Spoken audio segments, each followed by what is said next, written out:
দুর্নীতির বিরুদ্ধে zero tolerance এমন কথা শেখ হাসিনা গত ১৫ বছর যাবৎ বলেছে এবং শুধু দেশেই নয় আন্তর্জাতিক মহলেও এই সমস্ত কথা বলতে বলতে গত ১৫টি বছর পার করেছে। আসলে কি দুর্নীতিতে জিরো টলারেন্স নীতি গ্রহণ করেছিল? সেটা প্রতীয়মান হয়েছে।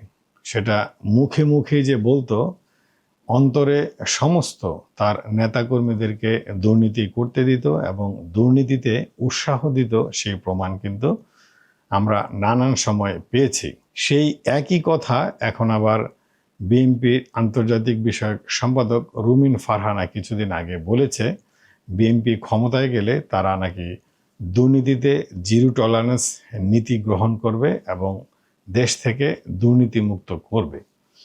সেই বক্তব্য আসলে বক্তব্যই থেকে যায় কিনা বা কতটা পারবে সেটা কিন্তু ক্ষমতায় যাওয়ার প্রয়োজন নেই। এখনই বোঝা যাচ্ছে দুর্নীতিতে জিরো টলারেন্স নীতি গ্রহণ করতে পারবে কিনা এবং দেশ থেকে দুর্নীতি মুক্ত করতে পারবে কিনা।